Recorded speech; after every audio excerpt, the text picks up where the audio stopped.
कुंज बिहारी गोपी जन वल्लभ गिरवरधारी।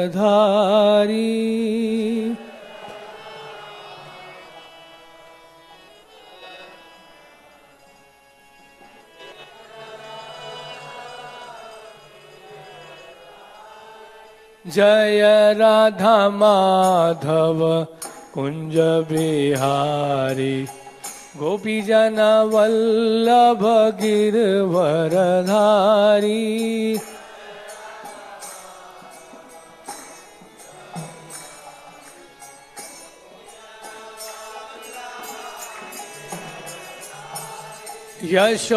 यशोदानंदन ब्रज जन रंजन यमुना तीरावनचारी।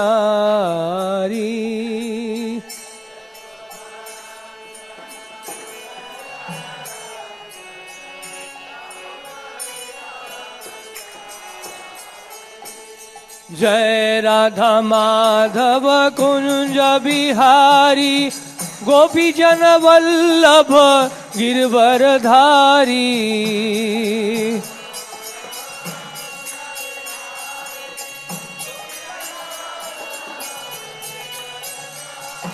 यशोदानंदन ब्रज जन रंजन यमुना तीरावनचारी।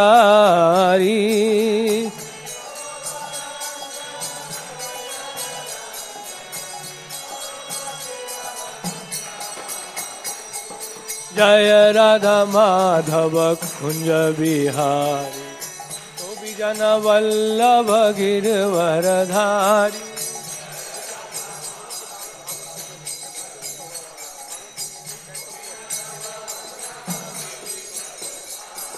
यशोदानंदन ब्रज जन रंजन यमुना तीरावनचारी।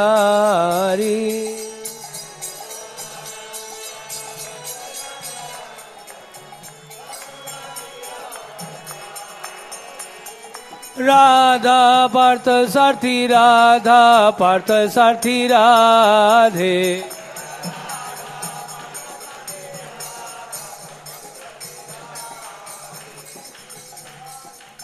जय प्रभुपादा प्रभुपादा प्रभुपादा शिल प्रभुपादा।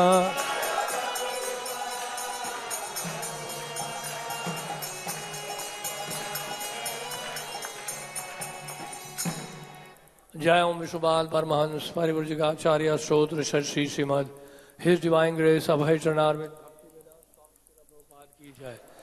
अनंत कोटि वैष्णववृंद की जय। नामाचार्य श्री हरदास ठाकुर की जय। प्रेम से कहो श्री कृष्ण चैतन्य प्रभु नित्यानंद श्री अद्वैत गदाधर शिवासादि गौर भक्तवृंद की जय। श्री श्री राधा कृष्ण गोपीनाथ श्याम कुंड राधा कुंड गिरी गोवर्धन की जय। गंगा माई की जय, यमुना माई की जय, वृंद देवी तुलसी महारानी की जय, हरिनाम संकीर्तन की जय, कार्तिक दामोदर मास की जय, समवेद भक्त वृंद की जय। All glory to the assembled devotees Hare Krishna. All glories to the assembled devotees, Hare Krishna. All glories to Sri Guru and Gauranga. Om Namo Bhagavate Vasudevaya. Om Namo Bhagavate Vasudevaya. Om Namo Bhagavate Vasudevaya. यह है श्रीमद् भागवतम स्कंद 4 अध्याय 27 और श्लोक संख्या है 24। अध्याय का शीर्षक है राजा पुरंजन की नगरी पर चंडवेग का धावा। ऋषभम यवनाना त्वां वृणे वीर ईप्सितं पतिं संकल्पः त्वयि भूताना कृतः किल न ऋष्यति। ऋषभं यवनानां त्वां वृणे वीरेप्सितं पतिं संकल्पस्तु वै भूतानां कृतः किल नरिष्यति ऋषभं यवनानां त्वां वृणेभिरीप्सितं पतिम् संकल्पस्त्वयि भूतानां कृतः किल नरिष्यति ऋषभं यवनानां त्वां वृणेभिरीप्सितं पतिम् संकल्पस्तु वै भूतानां कृतः किल नरिष्यति। बोली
माताएं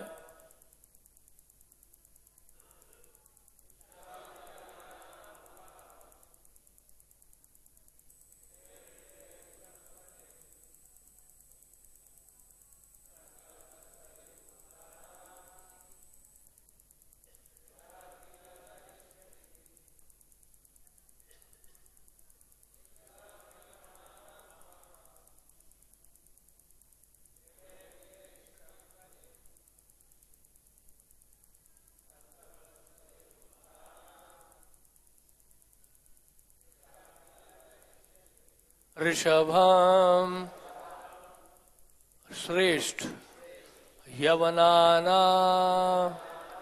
अछूतों में त्वां तुमको वृणे मैं स्वीकार करती हूँ वीरा हे वीर ईप्सितं वांछित पतिं पति संकल्पः दृढ़ निश्चय त्वयि तुमको भूतानां समस्त जीवों का कृतः यदि किया गया इला निश्चय ही ना कभी नहीं ऋष्यति विफल नहीं होता।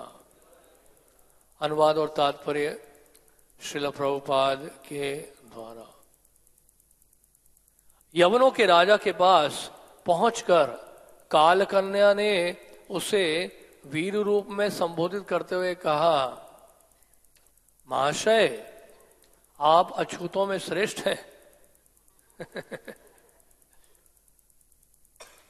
You are the best of the untouchables. मैं आपको प्रेम करती हूं और आपके पति रूप में ग्रहण करना चाहती हूं।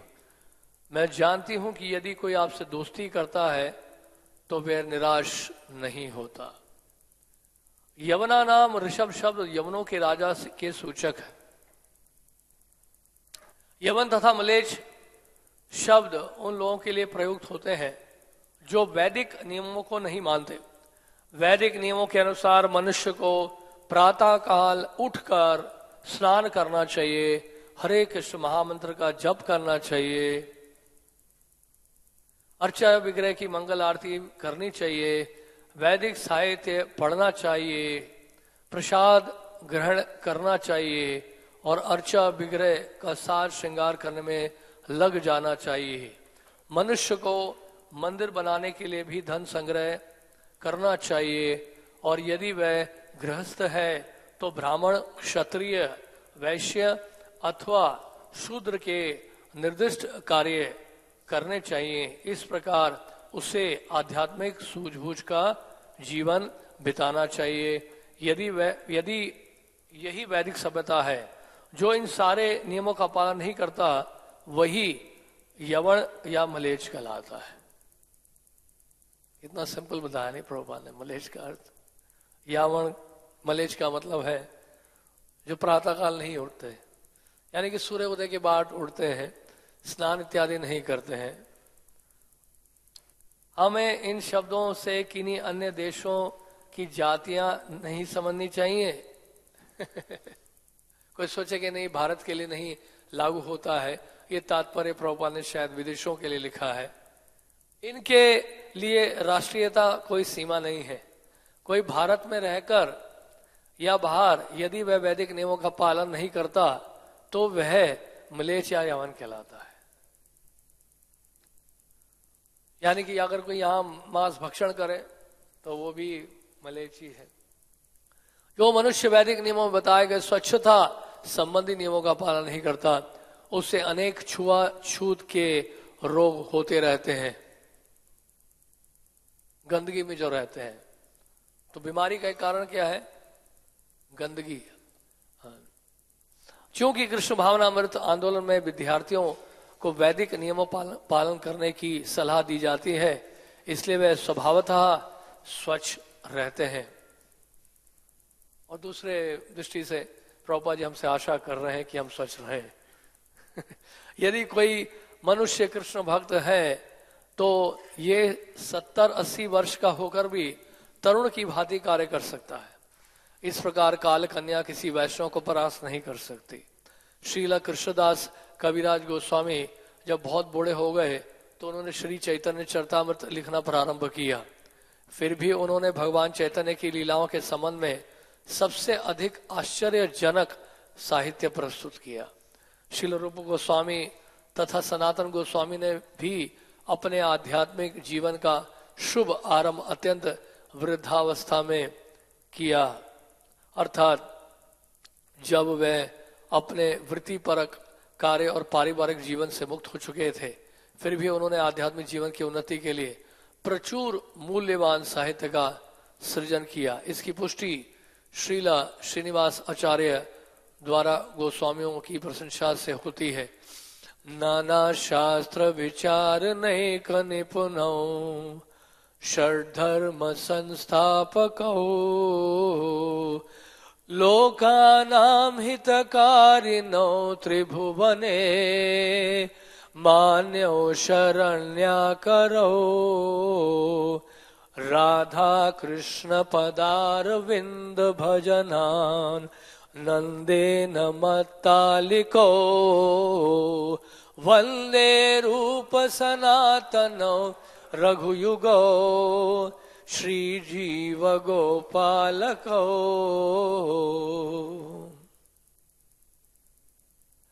मैं 6 गोस्वामी हूं, श्रील सनातन गोस्वामी, श्रील रूप गोस्वामी, श्रील रघुनाथ भट्ट गोस्वामी, श्रील रघुनाथ दास गोस्वामी, श्रील जीव गोस्वामी तथा श्रील गोपाल भट्ट गोस्वामी को सादर नमस्कार करता हूं, जो मानवता के कल्याण हेतु शाश्वत धार्मिक नियमों की स्थापना के उद्देश्य से शास्त्रों की छानबीन करते रहते हैं।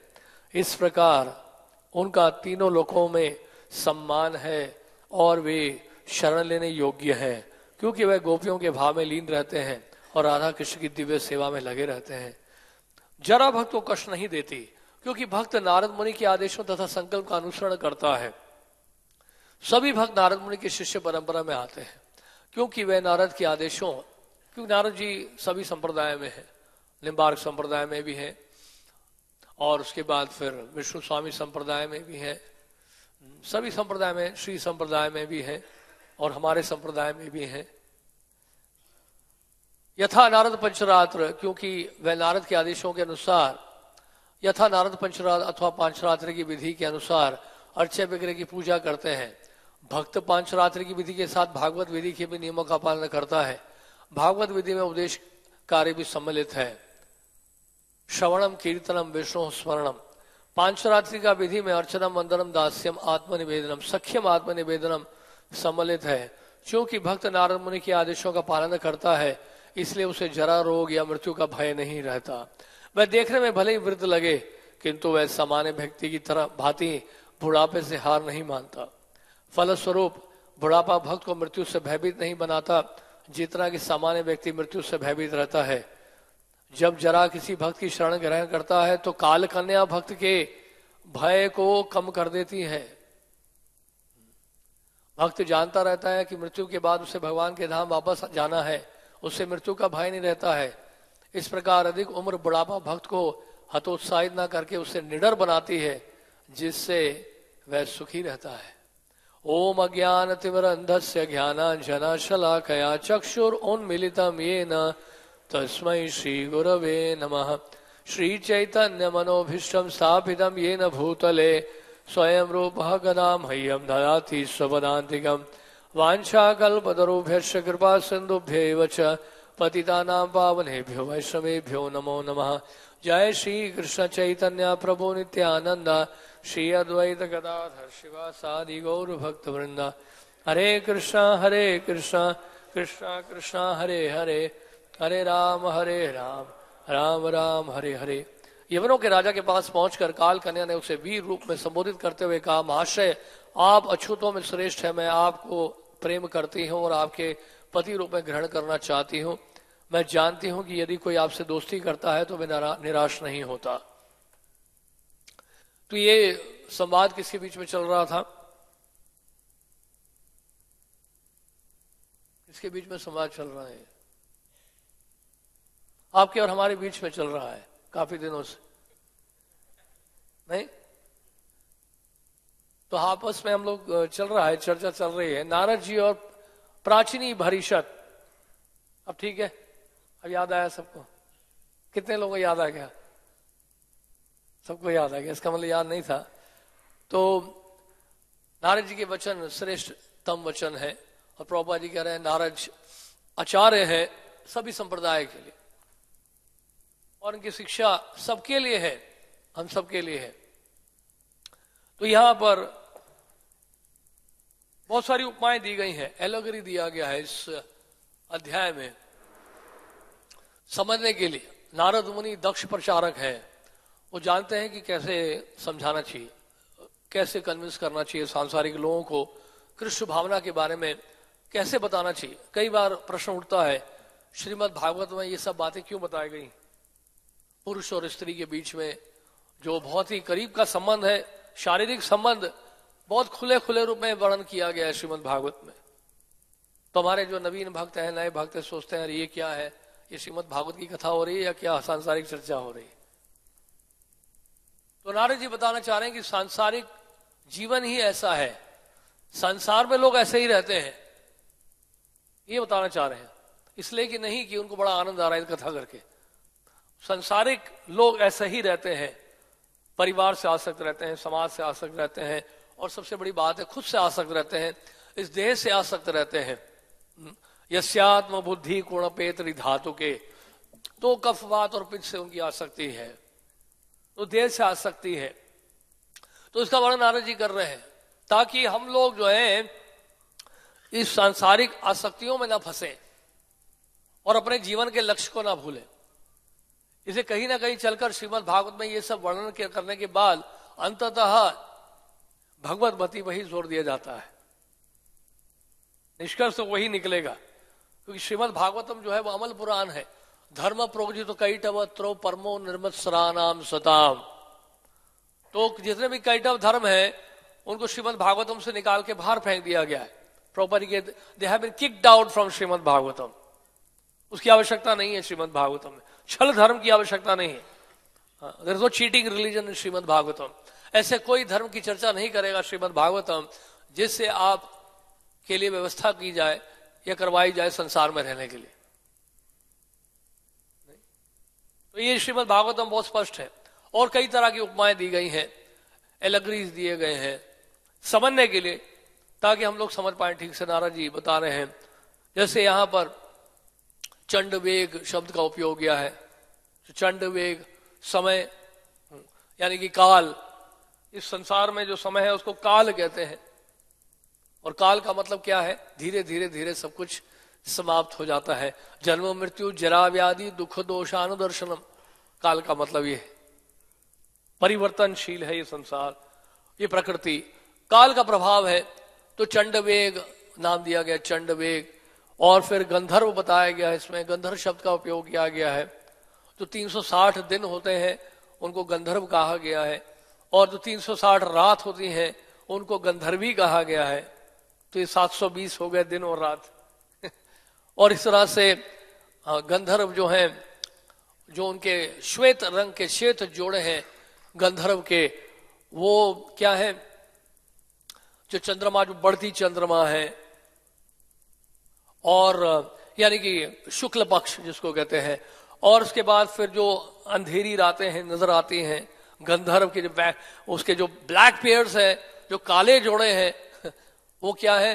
वो कृष्ण पक्ष के दिन है, कृष्ण पक्ष। तो इस प्रकार से वर्णन मिलता है। और चंडवेग, उनके जो अनुयायी हैं, उन्होंने शहर के ऊपर आक्रमण किया है और वहां सब लूट लिया है उन्होंने। कहने का मतलब है ये चंडवेग हमारे इस शहर में आक्रमण करता है।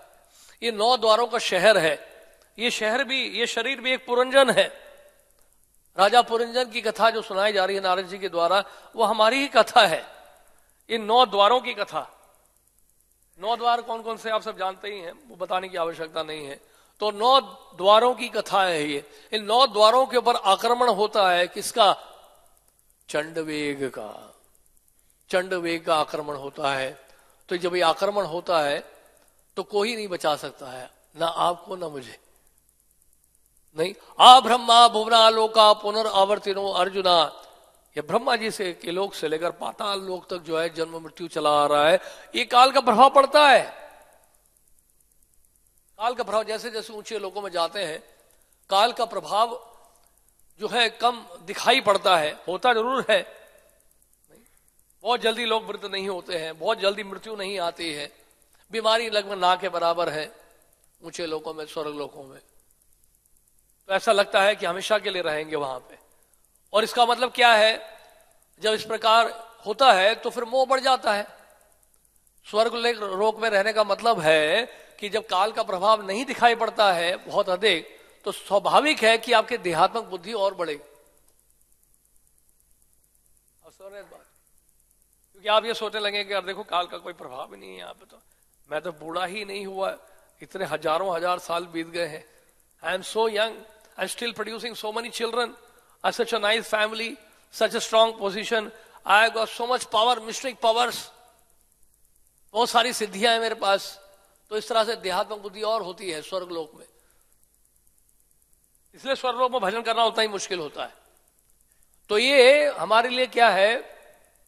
बहुत ही लाभदायक है कि काल का प्रभाव अधिक से अधिक है यहां पर, ताकि हमारी अकल ठिकाने आ जाए जल्दी से जल्द। इसलिए क्या होता है, कई बार बहुत अधिक स्वस्थ रहना भी जो है भक्ति के लिए खतरा होता है। क्योंकि आपको लगेगा कि मैं ही करता हूं। प्रकृति क्रियमाणानि गुणे कर्माणि सर्वशः अहंकारा विमूढ़ आत्मा करता हम इति मन्यते। I am the doer, I am the enjoyer, I am the proprietor, I am the well-wisher of all the living entities. Bhoktaram Yagatapasam Sarvaloka Maheshwaram. जैसे इंद्र को भी अभिमान था। देहात्मक बुद्धि कितनी होती वहां पे? नहीं, तो जितनी शरीर से आसक्ति बढ़ती है उतना अहंकार भी बढ़ता है। जितनी देहात्मक बुद्धि होती है उतना अहंकार भी होता है। तो यह अहंकार कैसे है? सोते हुए सर्प के समान है। सर्प जो ऐसा लगता है कि कुछ नहीं कर रहा है, लेकिन जब पास जाओगे तो डर देगा। ये अजगर के समान है, मुंह खोल, वो लेटा हुआ है, लेकिन जैसे ही पास जाओगे तो मुंह खोलेगा, अंदर ले लेगा आपको। कहने का मतलब है कई बार हमें लगता है कि बड़े विनम्र हैं, लेकिन कोई हमारे अहंकार को अगर जगा लेगा, हमारे मान को ठेस मचाएगा, तो हम आग बबूले हो जाते हैं। और वो सर्प जो है एकदम से जाग जाता है डसने के लिए। तो हम सोते हुए सर्प के समान है। तो देहात्मक बुद्धि जो है बहुत खतरनाक है। तो इसलिए यहां पर बहुत सारी बातें बताई गई हैं। और क्या बताया गया है? काल कन्या। काल कन्या शब्द का उपयोग किया है, यानी कि काल की भी कन्या भी है। कि काल की कन्या कौन है? बुढ़ापा, जरा। ये युवा वर्ग के लोग जो बैठे हैं उन सबको ये लग रहा है कि हम कभी बूढ़े नहीं होंगे। क्या माया का प्रभाव है। देखिए, माया सच पावरफुल। हम भी यही सोचते थे, आप भी यही सोच रहे हैं, इसलिए दोनों ही माया में हैं। तो ये माया का प्रभाव ऐसा होता है कि आपको कन्विंस कर देता है कि you will always be young, आप हमेशा जवान रहोगे। एक भजन गाय गजल गाया था किसी बहुत बड़े पाकिस्तानी सिंगर ने, अभी तो मैं जवान हूं, अभी तो मैं जवान हूं। बूढ़ा आदमी है फिर भी वही गा रहा था वो। और कुछ लोग ऐसे हैं कि जवानी में ही बुढ़ापे का आनंद लेते हैं। कलयुग में खासकर युवा पीढ़ी के लोग बचपन में ही, यंग एज में ही बुढ़ापा लगने लग जाता है सबको। तो ये काल का प्रभाव हम देख रहे हैं। जैसे जैसे कलयुग बढ़ रहा है, इस काल का प्रभाव बढ़ता जा रहा है। इसलिए क्या लगता है, बहुत तेजी से समय बीत रहा है, बहुत तेजी से समय बीत रहा है। हम तो बचपन से ही दिल्ली में रहे हैं और ऐसा समय था कि ऐसा लगता था कि समय बीत ही नहीं रहा है। ये हम राकेश ओबरॉय भी इधर बैठे हैं, ये भी बचपन से दिल्ली में है। इनसे पूछिए, बताएंगे कि हमें ऐसा लगता था क्या यार बहुत धीरे धीरे समय बीतता है। लेकिन अब ऐसा नहीं लगता है। अब लगता है कि समय इतनी जल्दी कैसे बीत रहा है, इतनी जल्दी समय निकलता जा रहा है। नहीं, 2017 भी खत्म होने वाला है, अभी मैराथन शुरू हो जाएगा, बुक मैराथन। फिर से सड़क पे जाएंगे भक्त लोग, और 2 महीना तो ऐसे निकलेगा कि जैसे बस चुटकी बजाकर, और ये साल बीत जाएगा। तो समय बहुत तेजी से बीता जा रहा है। 2017 में निकल जाएगा, 2018 में प्रवेश कर जाएंगे आप, और सबकी उम्र 1-1 साल बढ़ जाएगी। हैप्पी बर्थडे क्या बनाएंगे आप? ये शरीर जिसे मलमूत्र भरा हुआ है, उसका क्या जन्मदिन मनाना बताइए। लोग खुशियां मनाते हैं, कैंडल लाइट जलाते हैं। एक वृद्ध व्यक्ति जो है, बुरा ना माने, उसका नाम नहीं लूंगा, बहुत बड़ा उद्योगपति, बहुत धनी व्यक्ति, अपार धन है उसके पास। उसने जो है अपने जन्मदिन में 100 करोड़ रुपए खर्च किए। 5 दिन का उसने मनाया, बर्थडे सेलिब्रेट किया। 100 करोड़ उसने खर्च किए केवल अपने जन्मदिन पर। कितनी बड़ी बेवकूफी। 80 साल का हो गया था जब वो। एक पांव कब्र में है और फिर भी जन्मदिन मना रहे हैं लोग। किसके लिए? इस देह के लिए जिसे मलमूत्र भरा हुआ है। ये हड्डियां, ये मांस, ये मज्जा, ये वीर्य, इस शरीर के लिए लोग खुशियां मना रहे हैं। मैं संसार में आया था, इस दिन में संसार में मेरा जन्म हुआ था, या सड़ने के लिए, मरने के लिए, गलने के लिए।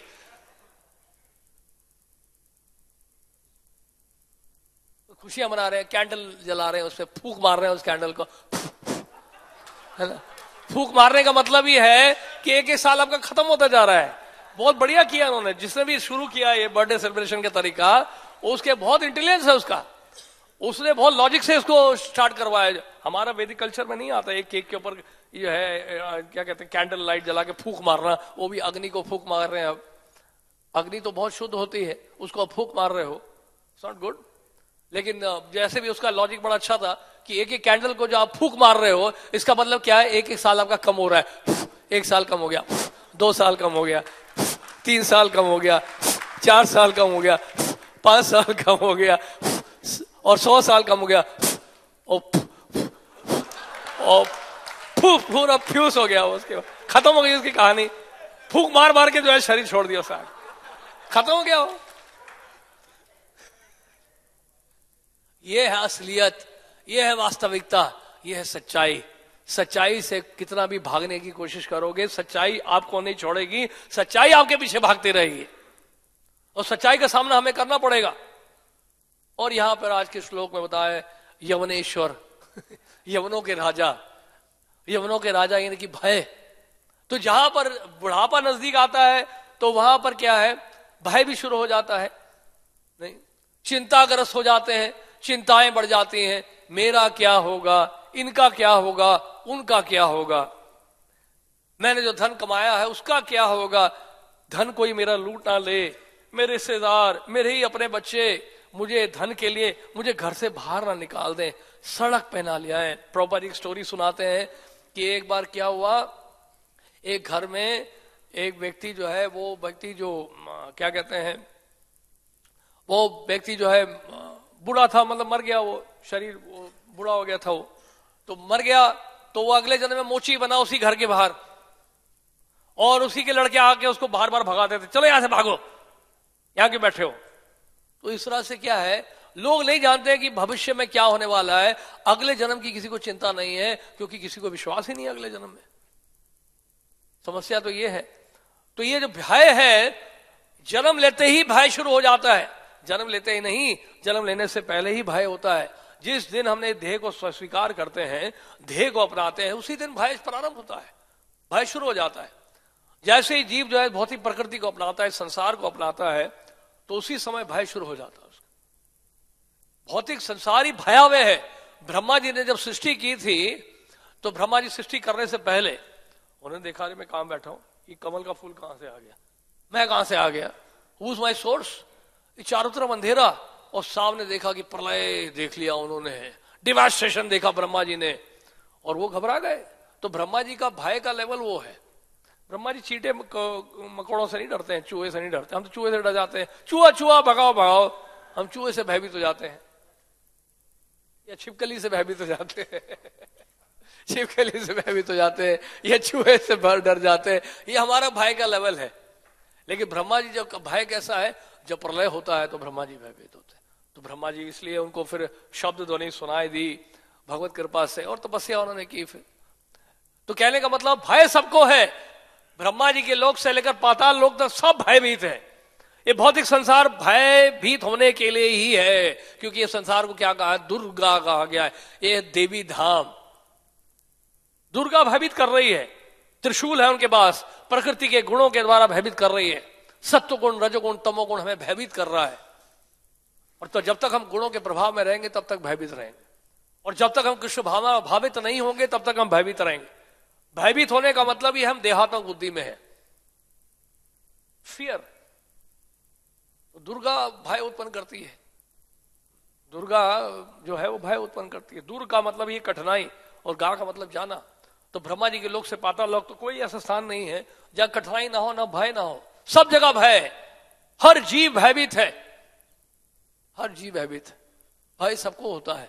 तो ये इस प्रकार भय या मृत्यु, इसका मतलब यवण। तो यवण के बारे में भी आप श्रील प्रभुपाद जी ने बहुत सुंदर समझाया है। और प्रभुपाद जी बता रहे हैं कि यवण है, यवनेश्वर, यवन और मलेच्छ की बात की है प्रभुपाद जी ने। तात्पर्य में समझाया कि यवण किसको कहा जाता है। यवण वो है जो वास्तव में वैदिक नियमों का पालन नहीं करते हैं, जिनको मलेच्छ यवण कहा जाता है। ये सब शूद्र से भी नीचे होते हैं।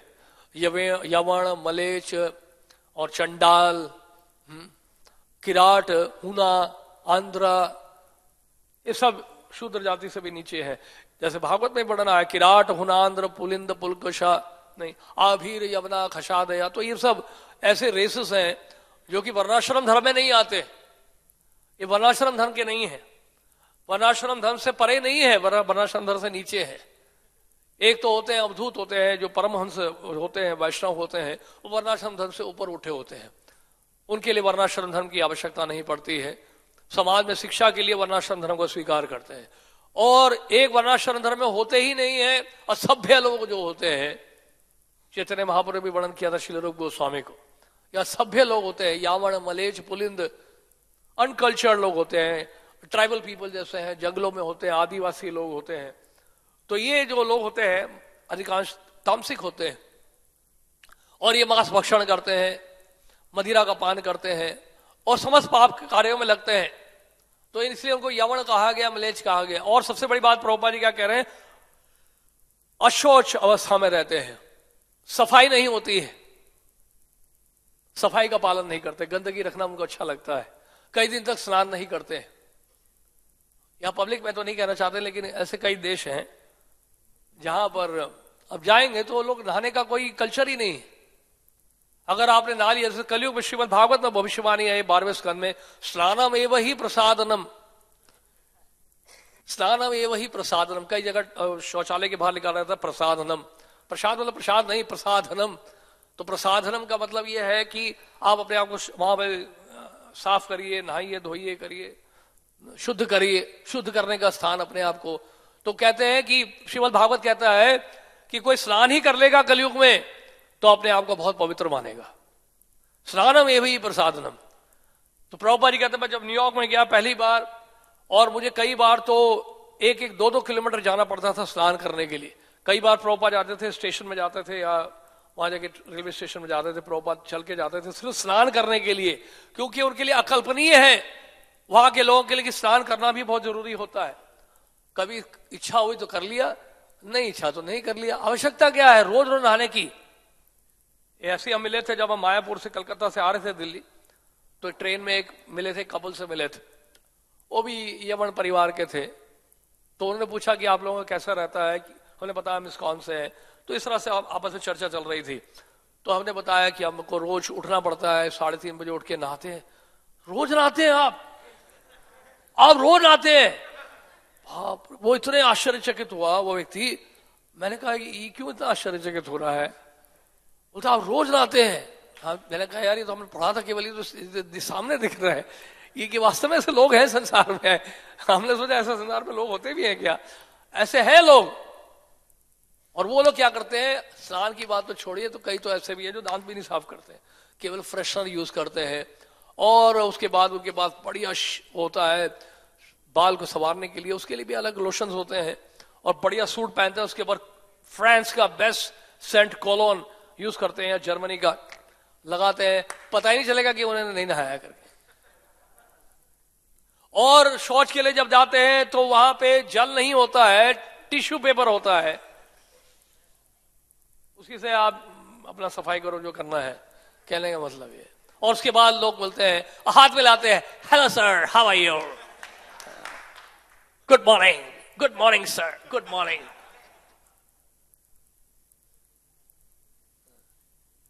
तो ये हालत है, बहुत बुरा हाल है। प्रॉपर एक बार लंदन में मॉर्निंग वॉक में जा रहे थे, एक ब्रिटिश प्रोफेसर था या कोई था, वो मॉर्निंग वॉक में प्रभुपाद को बोलता था हमेशा, good morning sir, good morning, good morning sir, good morning. तो प्रभुपाद जी को बोलते हैं गुड मॉर्निंग, फिर प्रभुपाद कहते गुड मॉर्निंग, गुड मॉर्निंग। तो प्रभुपाद को रोज वो गुड मॉर्निंग करता था। तो प्रभुपाद जी ने कहा कि प्रभुपाद ने पता नहीं एग्जैक्टली याद नहीं आ रहा क्या प्रभुपाद ने बहुत जबरदस्त बात बोली थी अपने डिसाइपल को, डायरेक्टली बोला प्रभुपाद ने शायद बोला था कि ध्यान में नहीं आ रहा एग्जैक्ट क्या वर्ड था। तो प्रभुपाद ने बोला कि हाँ, शायद प्रभुपाद ने कहा कि अब पता नहीं कब तक ये गुड रहेगा। प्रभुपाद ने कहा कि कब तक ये अच्छा रहेगा। फिर उसके आगे good morning actually means to attend मंगल आरती, प्रभुपाद ने कहा। उसके बाद प्रभुपाद ने कहा हाँ राइट, ये इनको याद है 5 जन ने अच्छा बताया। तो उन्होंने कहा, प्रभुपाद ने कहा कि good morning means something which is bad has not happened yet. Prabhupada ने बोला कि गुड मॉर्निंग का मतलब है कुछ बुरा होने वाला है आपके साथ जो कि अब तक नहीं हुआ है, ये है आपका गुड मॉर्निंग। फिर प्रभुपाद ने कहा गुड मॉर्निंग का मतलब है टू अटेंड द मंगल आरती। तो इस तरह से लोग नहीं समझ पाते हैं, यावन लोग ना इनके कंसेप्शन के बाहर है। To take bath and to wear dhoti and tilak लगाना प्रभुपाद ने जो किया है, this is miracle. Prabhupada ji का चमत्कार है ये। ऐसे लोगों को, मलेशियों को, यावनों को, चंडालों को प्रभुपाद ने नचा दिया और उनको वस्त्र ऐसे पहना दिए, धोती पहना दिया, साड़ियां पहना दी, माताओं को बताइए। This is actually impossible task, ये असंभव कार्य है, ये कोई साधारण व्यक्ति नहीं कर सकता है। इसलिए प्रभुपाद ने कहा कि there are hundreds of pure devotees but not all of them are preachers. बातें सब लोग करते हैं, बड़ी बड़ी फिलॉसफी, बड़े बड़े सिद्धांत सब लोग बोलते हैं, लेकिन जब उनको व्यवहारिक रूप में क्रांति लानी होती है, चैतन्य महाप्रभु का जब आदेश पालन करना पड़ता है, तो अच्छे सब पीछे हट जाते हैं। जब उस आदेश का पालन करने के लिए मंगोलिया, चाइना, कोरिया जैसे कंट्रीज में जाना पड़ता है, पाकिस्तान जैसे देश में जाना पड़ता है प्रचार के लिए, तब अच्छे पीछे हट जाते हैं, सारे रस तत्व जो है भूल जाते हैं। तब पता चलता है कि कौन देहात्मक बुद्धि में है और कौन देहात्मक बुद्धि में नहीं है, कौन जरा से ग्रस्त है, कौन भय से ग्रस्त है, कौन देहात्मक बुद्धि में है या नहीं, तब पता चलता है। इस प्रकार की जब चुनौतियां सामने आती हैं, एक जगह बैठ के तो बोलना तो बड़ा आसान है, समझने बात का। इसलिए प्रभुपाद जी का ये चमत्कार है, कोई उसकी नकल भी नहीं कर सकता है, राइट। और उसके बावजूद प्रभुपाद जी की इतनी अपार कृपा है कि उनके शिष्यों ने ऐसा चमत्कार करके दिखाया जो पीढ़ी दर पीढ़ी याद रहेगा। प्रभुपाद जी ने कहा कि हिस्ट्री में लिखा जाएगा, इतिहास में लिखा जाएगा कि ये जो मूवमेंट है अमेरिका में किस तरह से शुरू हुआ। That day will come. Prabhupada ji ने कहा। इसलिए प्रभुपाद जी जो वृद्धावस्था में जो गए प्रचार करने के लिए, दैट इज अनइमेजिनेबल। कोई इसकी कल्पना भी नहीं कर सकता है। नहीं, इट्स बियॉन्ड अवर इमेजिनेशन। हम तो सोच रहे हैं कि भाई ये तो आसान है। एक भक्तिनाथ ठाकुर का बहुत सुंदर भजन है, इसका मीनिंग मैं सिर्फ बताना चाह रहा था आपको। कल्याण कल्पतरु में ये द्वितीय शाखा, और इस भजन का शीर्षक है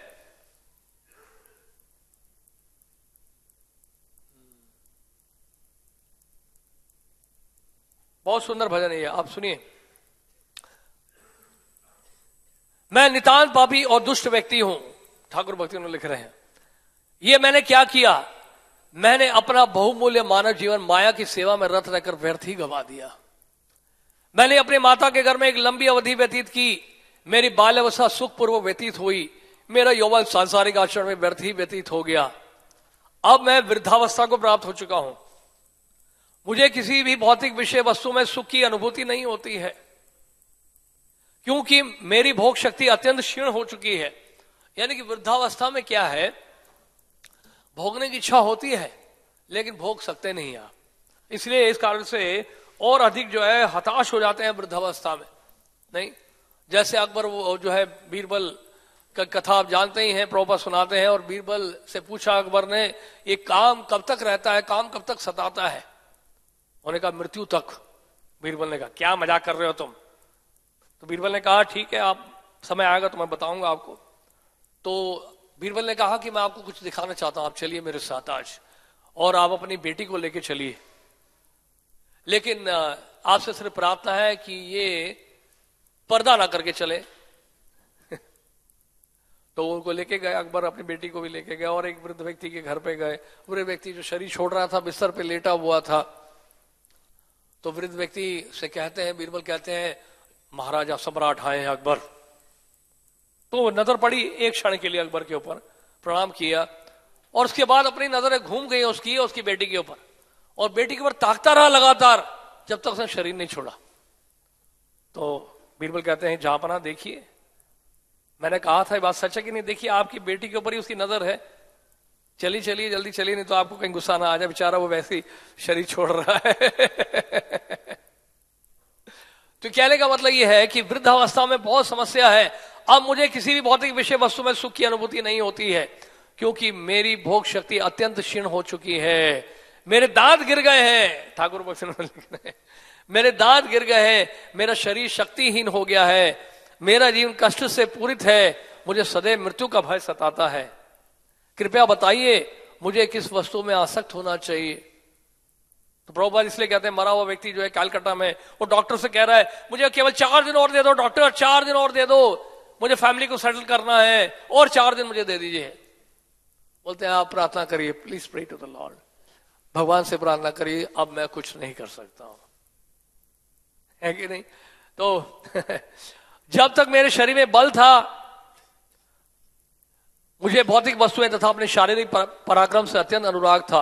अब क्योंकि समस्त वस्तुओं का नाश हो चुका है, मैं किस लिए जीवन व्यापन करूं? इस प्रकार से के विचार से मेरा मन सदा ही उद्विग्न रहता है। जब मेरे शरीर में किंचित जीवन शेष था, मैंने भगवान हरि की आराधना नहीं की।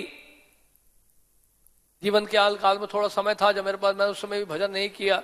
तो प्रहलाद महाराज यही कहते हैं कि 100 साल की उम्र में 50 साल तो सो ही जाते हैं हम लोग, 10 साल की अवस्था बाल्यावस्था में बीत जाती है, नहीं फिर युवा अवस्था में 20 साल बिता देते हैं, 30 साल तो ऐसे ही निकल जाता है नौकरी करते हुए और परिवार चलाते हुए। तो कितने साल हो गए? 80 साल तो वैसे ही बीत गए, और बचे 10-20 साल जो बचते हैं बुढ़ापे में, उसमें चिंताग्रस्त होते हैं। कहां होगा भजन, कहां समय रहेगा आपके पास भजन करने के लिए? मैं मृत्यु के समय क्या करूंगा? मेरे जीवन को धिक्कार है, क्योंकि मैंने अपने शाश्वत निधि को संचित नहीं किया। मैंने अपने शत्रुओं का सत्कार करके अपने मित्रों का परित्याग कर दिया। तो ये है, मित्र कौन है?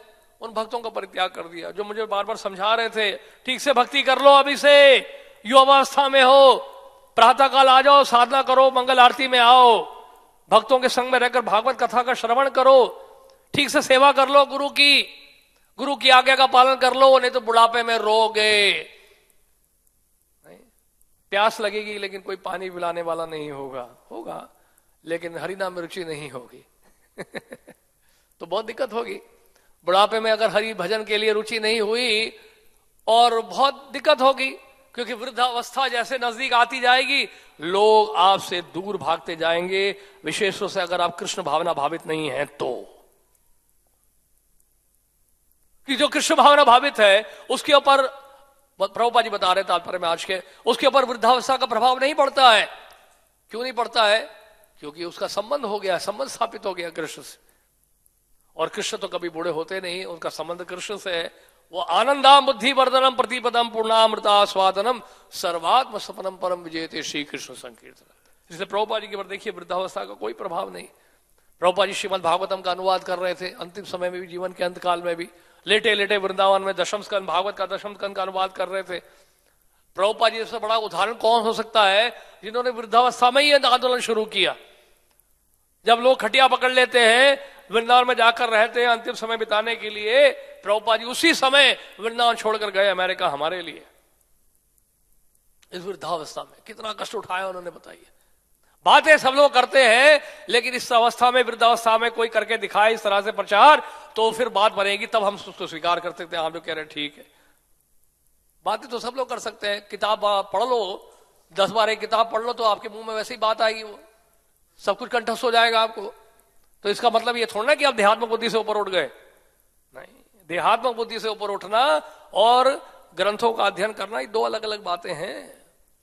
जब तक उन ग्रंथों को अपने जीवन में नहीं उतारेंगे कृष्ण की सेवा में, तब तक उन ग्रंथों की अनुभूति नहीं होगी।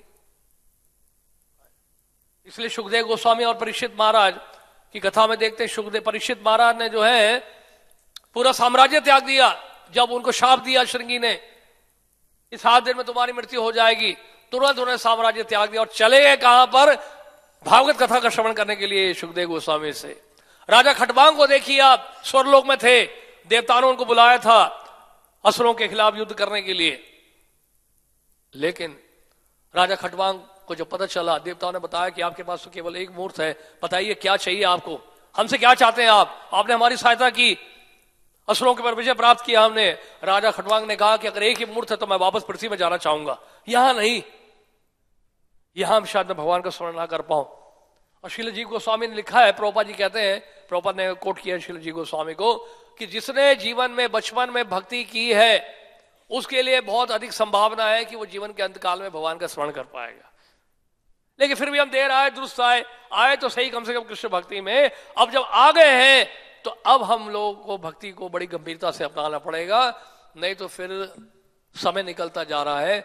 समय किसी का इंतजार नहीं करता है, समय बहुत तेजी से निकलता जा रहा है। चाणक्य पंडित कहते हैं, आयुष क्षणों एकोपी न लभ्य स्वर्ण कोटि भी, है ना? तो ये इस आयु को आप खरीद नहीं सकते हैं लाखों लाखों करोड़ों सोने से भी। कोई सोना अगर आप देते कि मुझे समय खरीद दो भैया, वो समय जो बीत गया वो समय वापस दे दो, नहीं, you can not purchase the time. समय जो निकल गया निकल गया। इसलिए भागवत कहता है, आयुर हरति वही पुंसाम असम चयन असौ। कहने का मतलब है कि सूर्य उदय हो रहा है और सूर्य अस्त हो रहा है, समय बीतता जा रहा है, काल बहुत नजदीक आता जा रहा है, काल का प्रभाव बढ़ता जा रहा है, समय बीतता जा रहा है, बाल सफेद होते जा रहे हैं, आंखों में चश्मा लग चुका है, आंखें अंधी हो रही हैं, आंतें गल रही है हमारी, ठीक से बैठ नहीं पा रहे हैं, बुढ़ापा नजदीक आता जा रहा है, फिर भी अकल नहीं आ रही हमें कि गंभीर होना है भक्ति में। साथ में नहीं रहेगा कुछ, एक दिन सब कुछ छोड़ना पड़ेगा ना चाहते हुए भी। ये किराए का मकान है, आप मकान मालिक नहीं हो, एक दिन छोड़ना पड़ेगा सब कुछ। ये बात हमें नहीं भूलना है। और सुखदेव गोस्वामी देखिए, देहात्मक बुद्धि बिल्कुल भी नहीं है सुखदेव गोस्वामी। उन स्त्रियों जब स्नान कर रही थी तो सुखदेव गोस्वामी जब वहां से निकले तो स्त्रियों ने वस्त्र नहीं ढका, नहीं, उन्होंने क्या बोला कि सुखदेव गोस्वामी परमहंस वैष्णव हैं, बिल्कुल भेद बुद्धि नहीं करते हैं, उनको ये नहीं पता है कि पुरुष स्त्री कोई भेद नहीं करते हो, देहात्मक बुद्धि में नहीं। लेकिन वेद व्यास जी के आने पर फिर भी उन्होंने ढका, इसलिए उन्होंने कहा कि आप भी नित्य मुक्त है, आप भी वैष्णव हैं, आप भी परमहंस है। लेकिन क्या है, क्योंकि आप अभी अब गृहस्थ आश्रम है तो आपको भेद करना पड़ता है, इसलिए आपको देकर हमने जो है अपने शरीर को ढक लिया। तो कहने का मतलब यह है कि जब तक हम देहात्मक बुद्धि से ऊपर नहीं उठेंगे तब तक शुद्ध भक्ति को कैसे प्राप्त कर पाएंगे? तब तक नाम में रुचि कैसे आएगी? संभव ही नहीं है। बातें हम लोग कर लेंगे बहुत बड़ी बड़ी, लेकिन जब तक नाम में रुचि नहीं आएगी तब तक कुछ नहीं होने वाला है। यही है टेस्ट, यही है परीक्षा। और नाम में रुचि कब आएगी? जब हमारी देहात्मक बुद्धि समाप्त होगी, जब हम मृत्यु से घबराएंगे नहीं, जब हम बुढ़ापे से घबराएंगे नहीं, और ऐसी अवस्था में भी हम कृष्ण की सेवा निरंतर करते रहेंगे। यह है टेस्ट। युवावस्था में भक्ति करना थोड़ा आसान हो जाता है शारीरिक दृष्टि से, लेकिन जब वृद्धावस्था नजदीक आती है तो भक्ति करना कठिन होने लगता है। ययाति महाराज के प्रसंग में देखिए, ययाति महाराज ने विवाह किया था देवयानी से, शुक्राचार्य की बेटी थी वो। और जब देवयानी का विवाह हुआ ययाति महाराज से, तो साथ में क्या था, शर्मिष्ठा भी साथ में चल पड़ी। तो लेकिन ययाति महाराज का स्नेह, उनका आकर्षण जो है शर्मिष्ठा से बढ़ गया। और ये देखकर देवयानी बहुत क्रोधित हुई। उन्होंने जाकर शुक्राचार्य को शिकायत की कि ये सब हो रहा है। तो शुक्राचार्य ने ययाति महाराज को शाप दे दिया कि बहुत जल्दी ही प्री मैच्योर, यानी कि जवानी में ही बूढ़े हो जाओ तुम। शाप दे दिया उन्होंने। तो ययाति महाराज बहुत बेचारे परेशान हो गए। शुक्राचार्य से बोले कि मुझे क्षमा कर दीजिए, मेरे से गलती हो गई बहुत बड़ी, तो क्या करना होगा? अगर कोई जवानी आपको दे सके तो फिर आपको जवानी मिल सकती है, लेकिन कौन अपनी जवानी देना चाहेगा बताइए? आपके अपने लोग ही आपको जवानी नहीं देंगे। अगर आपके पिता बोले बेटा तुम बहुत समर्पित हो, क्या तुम मुझे अपनी जवानी दे सकते हो, मेरा बुढ़ापा ले लो? कौन कौन देना चाहेगा बताइए? हरी हरी। हम में से शायद कोई नहीं देना चाहेगा। और उनके पुत्र थे, 5 पुत्र थे ययाति महाराज के।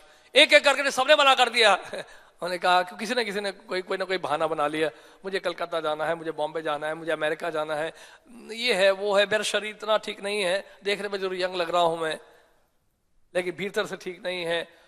लेकिन महाराज पुरु के बाद जाए तो महाराज पुरु ने स्वीकार कर लिया, और महाराज पुरु को उन्होंने जो है उनको बिठाया राजगद्दी में सबसे पहले, और बाकी लोगों को भारत से बाहर भेजा। उन्होंने टर्की, ग्रीस ऐसे एरिया में भेजा। तो कहने का मतलब है कि जैसे जैसे वृद्धावस्था नजदीक आता है, भक्ति करना बड़ा कठिन होने लगता है। फिर कब कठिन होने लगता है? अगर हमने युवावस्था में ठीक से भक्ति नहीं की होगी तो। अगर अभी ठीक से भक्ति कर लेंगे तो बुढ़ापे में फिर हम लोग उसी अभ्यास को लेके आगे बढ़ पाएंगे। लेकिन युवावस्था में हमारी ठीक से साधना नहीं रही, कभी जब किया ही नहीं भक्तों के साथ बैठ के, और आकाश में तारे ही देखते रहे या स्मार्टफोन में ही लगे रहे, तो बुढ़ापे में क्या लगता है आपको? चमत्कार होने वाला है, कोई ऊपर से लड्डू फूटेंगे, रसगुल्ला गिरेगा ऊपर से? कुछ नहीं गिरेगा, कुछ नहीं मिलेगा, खाली हाल। फिर आप रोएंगे और धिक्कारते रहेंगे सबको, सबकी बुराई करते रहेंगे। मुंह में अमृत नहीं होगा, जहर भरा होगा केवल।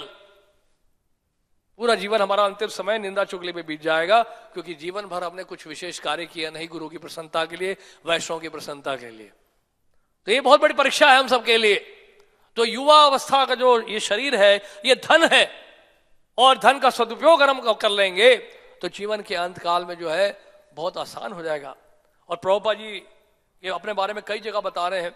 ये सिर्फ एक परपोट पढ़ के मैं यहाँ समाप्त करूंगा। प्रभुपाद जी क्या कह रहे हैं चेतन चरितामृत में, क्योंकि प्रभुपाद ने चेतन कृष्णदास कविराज गोस्वामी को कोट किया है, चेतन चरितामृत के जो लिखने वाले हैं, और बताया कि कैसे वो वृद्धावस्था में भी वो कह रहे हैं कि मैं बहुत वृद्ध हो चुका हूं और मेरा हाथ कांप रहा है, मैं ठीक से देख भी नहीं पा रहा हूं, लेकिन ये क्या विस्मय है, ये क्या चमत्कार है, मैं कैसे लिख रहा हूं मुझे ही नहीं पता।